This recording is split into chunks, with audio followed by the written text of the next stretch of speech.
Okay, so let's talk about herpes zoster, but oticus, namely around the ear canal. Now, let's start maybe with an image of herpes zoster oticus. You can see here the image.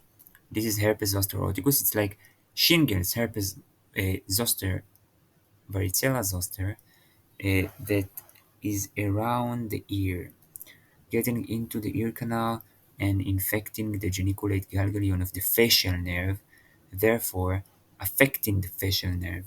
It can cause inner ear problems like vertigo, dizziness, and it can cause facial nerve involvement with paralysis of the uh, hemifacial, and it can cause, uh, as you can see here, hearing loss, vertigo, and things like this.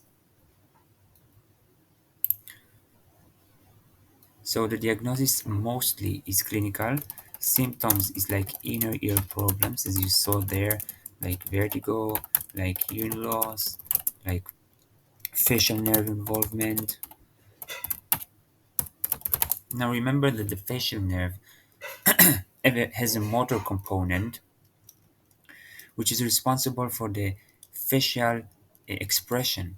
So, for example, like in Bell's palsy, you can see a depression of hemifacial and ipsilateral side. Also, there is sensory part for the facial nerve, mostly sensory of taste for the two-third part of the tongue. So the facial nerve has motor and sensory component, and as it is involved, we see this expression. Okay, so the diagnosis, this is mostly clinical. You can scrap it for virus. And maybe let's start with etiology. This is the herpes zoster virus. Now, it's like herpes zoster or varicella zoster, I should say.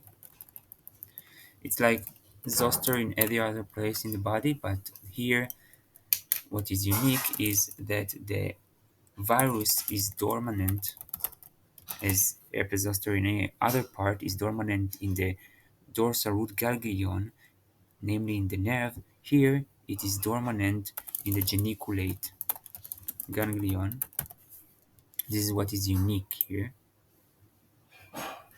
Okay, maybe I'm not saying it correctly. Now, the treatment is not really fully proven, but it combines steroids, mostly prednisone. We start with 60 milligram per day for some days, and then tapering. And the tapering is around 2 weeks time for tapering.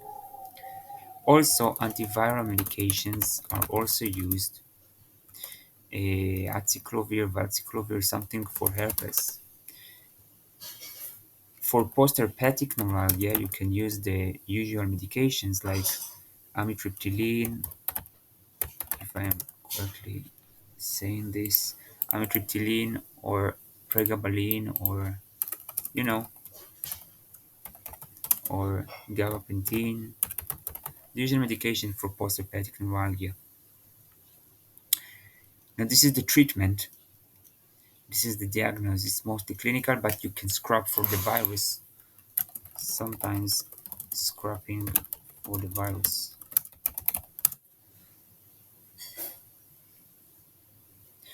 Especially antiviral medication, especially given for immunosuppressed patient.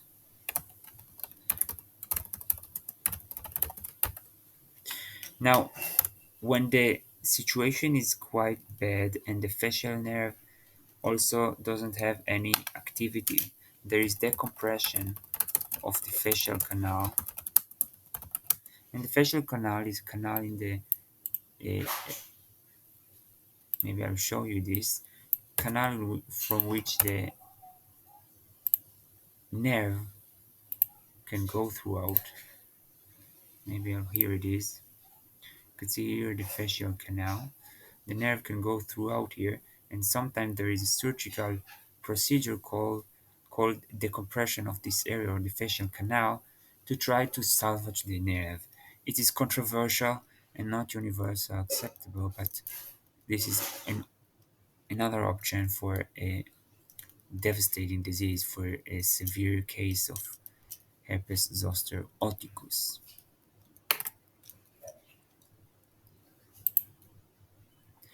So this is it. This is about herpes zoster oticus again. This is how it looks like herpes zoster with vesicles.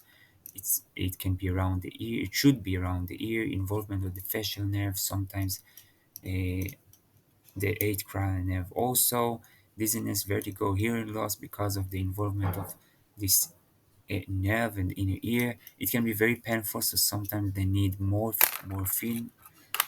And that's it. This is about herpes zoster oticus. If there are any mistakes or correction, please tell me. And that's it.